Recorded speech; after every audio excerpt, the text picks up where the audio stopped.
Today I'll be reviewing the 2022 Jeep Grand Cherokee, which is the newest 5th generation Jeep Grand Cherokee. Of course, replaces the 4th generation that came out 10 years ago. Now, when Jeep debuted the 4th generation, the press, the media, the reviewers went nuts because that SUV was just fantastic. It looked great. It looked absolutely mesmerizing, and same with how it drove, all the features, the luxurious features it had. I mean, it was just a really good SUV. But of course, over the years, it became outdated. That is why we had the 5th generation. This new one has been redesigned from the ground up. This generation is bigger, it's longer, it's wider, it looks different, it's more luxurious, and of course it has more tech and safety features, along with new powertrain options, including a hybrid. So in this review video, I'm going to show you everything there is to know about this new 5th generation Jeep Grand Cherokee and tell you how it drives so you can decide if this is the right SUV for you. All right, let's get started. All right, I'm behind the wheel. Let's see how good this brand new Jeep Grand Cherokee is, and let's see how it drives. First of all, let me comment on the overall looks, because I think this Jeep Grand Cherokee looks spectacular. There's a huge presence about this Grand Cherokee. I mean, Jeep really made it so that it's competing with the luxury segment, right? The likes of the X5, the GLE, the Audi Q5, Q7, right? This is on par with those Germans. It looks really nice on the outside. It's elegant, and this one happens to have a two-tone color, big wheels, and there's just a presence because of how big this Jeep Grand Cherokee is. It is huge. In fact, I would argue you could have a third row in here and not have to opt for the even bigger Jeep Grand Cherokee L, which is based on a different platform, and that's even bigger than this one. But this is huge. But overall, I like the look. I love the new front end. I think it's very sleek. You have those really nice daytime running lights along with the new LED headlights, LED fog lights. You have, of course, the Jeep grille that's recognizable, but there's a big, mean presence up front. And on the side, you have the right profile. This still looks like an SUV, not so much like a crossover. And I mentioned about the two-tone color. I'm a big fan. I love the black roof along with the mirrors, window trim, everything is black. And with this beautiful bright silver, looks good, looks good. And let's not forget those big alloy wheels. I like the design, and it just completes the overall look of this Jeep Grand Cherokee. It looks like a luxury SUV. Same thing on the back, there's a wide stance, there's definitely a presence. Love the new LED tail lamps, and love the exhaust underneath, the dual chrome exhaust tips, right? Overall, this is just a good looking SUV. I like the look of this new Jeep Grand Cherokee. Now, just like its predecessor, the 4th generation, the step-in height into this SUV is still quite high. The ground clearance is 8.2 inches versus 8.4 from the last generation, so it's a little bit easier to get in. However, if you're on the shorter side, you're still gonna have difficulties getting in. I mean, this does not feel like a crossover SUV. This feels like a body-on-frame SUV, which traditionally is higher, right? It still has that feel. Now, once you're driving and you're cruising along with this nice ride height, this commanding view, you'll notice that the visibility all around is really good. The front windshield, even though it's very raked, I still feel like there's plenty of viewable space. Side windows, nice and big. Back windows, the blind spot is good. Rear window visibility is excellent. With the 2 headrests up, I can see clearly out the back. Obviously, this one doesn't have the third row to block anything, but visibility all around, really good. And when you have this panoramic sunroof open on top, there's just a lot of light coming in. Now, I mentioned about this Jeep Grand Cherokee competing with the Germans because of how good it looks from the outside. Well, it's the same with the interior, but I will say because This one I'm reviewing is the Summer Reserve, which is the top trim level, and man, it's just, you get everything. It's beautiful inside with everything, and I'll get to that in a little bit in terms of all the tech gadgets and stuff like that, but man, the inside filled with wood, nice black trim, not too overbearing, same thing with aluminum, and of course the beautiful leather, the quilted and Napa leather that you get in here. Well, it's just amazing, right? You get nice contrast, and also of course this beautiful leather smell, and everything just feels very nice inside right now, and it definitely competes with those German automakers. It definitely competes with the X5 and the GLE and a Q5. It feels just as nice, if not better. Take a look at these seats. You have that beautiful design, perforated leather, right? Love the look of these seats, and they're very comfortable as well. As I'm sitting here, they're not too aggressive. The bolster's just right, wide enough, both on my back and on my thighs. Not very aggressive, very, very comfortable. And you could adjust these seats like 100 different ways.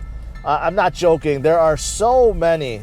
I mean, they're all, of course, on the bottom to your left of your seat, but there's 100 different ways to adjust these seats. So there's literally no way that, that you can't find them to be comfortable after adjusting. However, it's just really natural for me. I got in, I feel like, yeah, they're good. And not only that, you do get massage function as well. There's a dedicated button right next to your memory seats. And yeah, you could select rock climb, low extend, lower back waterfall, high, medium, low. So while you're driving around in pure luxury, you get massage as well. Now, as for space, this new generation does feel a little bit bigger than the old one. Well, it should be because it is bigger, but it does feel bigger. When I'm inside, I feel like this is like almost like a full-size SUV. But not quite there, but it's definitely big on the inside. Up front, of course, no problem. You can see plenty of shoulder room, hip room, headroom, right? No problem. Second row isn't bad either, although it could be a little bit bigger. I'm 5'10", and I have about 2-3 inches behind my driving position, so I thought there would be more leg room. Same with the headroom. It's comfortable, but one weird thing is the bottom cushion is a little bit lower for whatever reason, probably because Jeep designed it so when you fold down the seats, it's virtually flat with the trunk. Maybe that's the reason why. So the seat cushion is a little bit lower. It's not uncomfortable though. I've read from other journalists that they feel like it's very uncomfortable in the back. I don't think that's the case at all. And rear passengers get everything, like 4 USB ports, a household outlet, you get climate control, heated and ventilated seats, sunshades, and let's not forget those giant rear entertainment screens that's right in front of you, and those are fantastic. Really responsive, bright, and you can stream whatever you want, YouTube, Netflix, HBO, so your kids will be entertained in the back. Right? Very, very nice. And I mentioned about the rear seats folding down. So if you move behind in a trunk area, it's massive. Because there's no third row, the trunk is absolutely huge. That's why I've said at the beginning that you probably put third row seats if you wanted to, but you have plenty of cargo room. There's not a whole lot back there other than a plug and a button for your power tailgate. But if you fold down the second row, you'll see they're pretty flat, and you got an enormous amount of cargo room back there. Now, with this 5th generation, you actually have 3 powertrain options. You still have that lovely 3.6 Pentastar V6 that's producing about 293 horsepower, which is more than adequate. However, you can opt for the bigger V8, the Hemi V8, which is what this one comes with, and you're getting about 360-ish, a little bit under 360 horsepower, but more importantly, you have 390 foot-pounds of torque. So with the base engine, you could tow up to 6,200 pounds, which is a lot already, but with this V8, you could tow up to 7,200 pounds, which is class leading. So if you want to tow, you definitely want to go with this Hemi V8. Now, if you want a max fuel economy and power, you can select the new hybrid turbo engine, and it's producing a monstrous 375 horsepower and over 400 pound-feet of torque. So you're getting a ton of power. But here's the thing, towing actually goes down below 6,000 pounds. So if you are looking to tow, you do not want to go with the hybrid. If you want maximum towing, you definitely want to go with the Hemi V8. However, yeah, that's new for this generation, and I can't wait to test it out in the future. In a little bit, I'll test out 0 to 60, but right now around town, there's plenty of torque. The automatic transmission tuned very, very well. It's just a comfortable drive overall.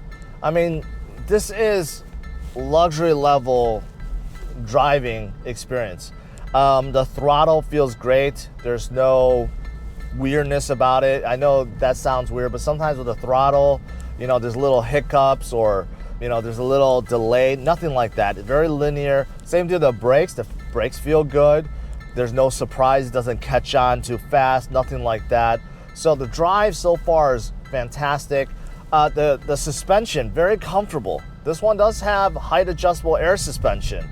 And, you know, again, around town, it's lovely. Even with the big wheels, it's soaking up most of the bumps, and I feel like the Cherokee is in control, and it's just comfortable. It's just very comfortable overall. And the steering also, I gotta talk about the steering. Fantastic steering. First of all, the steering wheel is nice and big. Somehow with the newer generation cars, manufacturers decided to shrink the steering wheel for whatever reason. This is still a big, manly steering wheel. Love the new design, and love the leather. They feel good. And this one does have wood trim and this, you know, tannish stitching. Overall looks good. The Summit Reserve also comes with paddle shifters if you wanted to shift yourself. And of course you have the usual buttons. Now this Summit Reserve does come with a digital gauge cluster and basically replaces your whole, you know, cluster. And there's many modes, right? Many different views. And you could change it up if you want the tachometer to be either to be big or small. You can also look at navigation, your four-wheel drive system, your trip computer, all that stuff. You can scroll through. Very, very nice.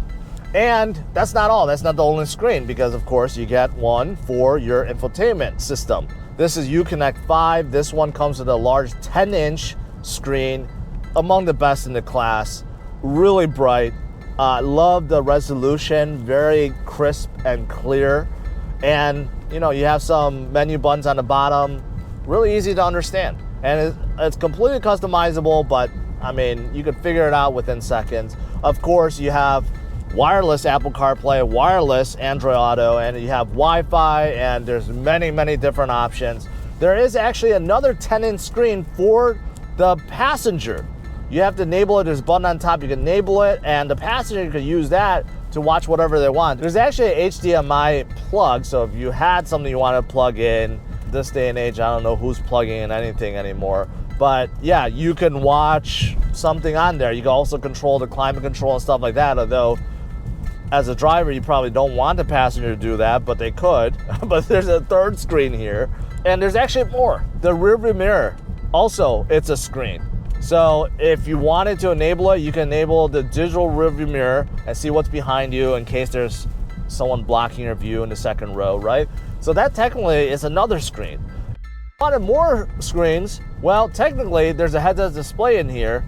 I don't know if that technically is a screen, and I know I said technically a lot, but there's that too. Now, other things you'll find inside the Summit Reserve, well, you got upgrade audio, a Macintosh audio sound system. Unfortunately, can't really test anything out for you guys. It's just not gonna come through the microphone, but you do see a lot of speakers throughout the cabin. Also, you get the usual ventilated and heated seats, heated steering wheel. Those are pretty standard. You have climate control on top. Also, you get many different driving modes. As expected, this is a Jeep. It's trail rated, right? So you have auto, sport, snow, sand and mud, and rock. So it'll tweak the traction control on 4x4 depending on what situation you're in. And you can manually adjust the height if you wanted to. If you want to drop it down, you want to raise it up in case you're traversing anything, you can manually do that as well. There's also 4 USB ports, a wireless charger, a giant panoramic sunroof on top. That's everything you get in here. I don't know what else you would want. That's pretty much everything that you can find inside the luxury car. Now, I already mentioned about the beautiful drive, you know, the engine, the throttle, the brakes, the seats, the suspension, the steering feel, all that good stuff, right? Also, it's very quiet in here. I didn't mention that before. It's very, very quiet. Again, luxury car quietness. So that's really good. And something else I didn't touch upon is the transmission. The transmission is an 8-speed and it's so beautiful. You can't feel the shifts. A lot of cars, you know, the transmission tends to be very happy to upshift very quickly. Sometimes when it does that, the car feels bogged down at lower speeds. I don't get that. So Jeep tuned the transmission beautifully. I always feel like I have plenty of power, plenty of torque. I can pass anytime I want to. There's no delay, and I don't feel the shifts. This transmission is beautiful, absolutely beautiful. I'm trying really hard. I'm trying really hard to think of what I can nitpick in here. And I really can't. The only thing is this cover that is covering up the wireless charger and the USB ports. It's a little confusing on what you're supposed to do. When you push it down, it doesn't pop open. When you try to push it up, it doesn't spring open. So you actually have to like push downwards to make it pop. So it took me a little bit to figure it out. Now, as for pricing, it really depends on the trim level and whether or not you select 4x4.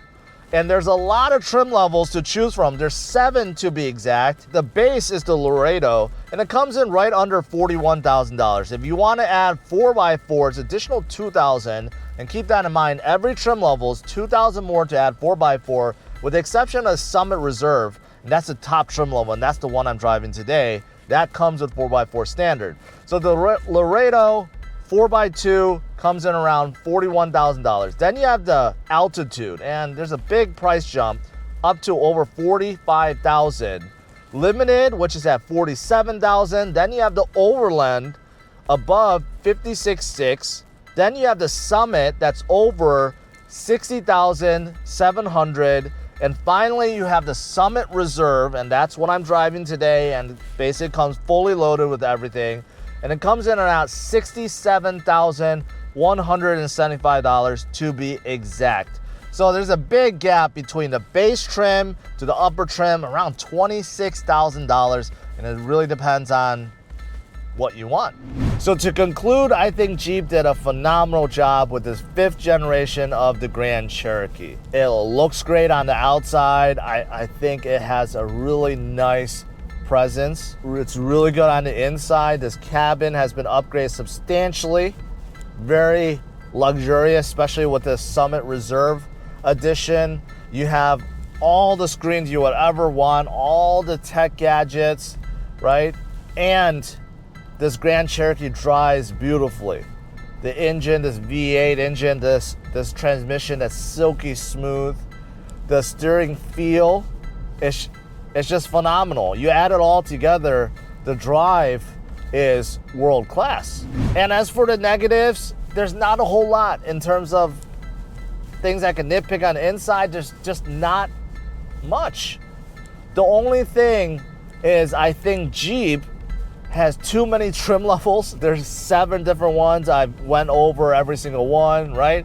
And I think if you're comparing this to the rest of the non-luxury midsize SUVs, you could argue that it is expensive, especially the upper trim ones like the Summit Reserve, because many of the others like the Telluride or the Palisade or the Highlander Pilot, they max out more like 50-ish. This one is coming close to 70-ish, right? So I could see how some people think, well, this is too expensive, overpriced. But again, if you compare this to the base X5 or GLE or the Q7, then you realize this is an absolute steal. Smash the like, subscribe to the channel, and make sure you hit that notification bell to get notified of all my future reviews.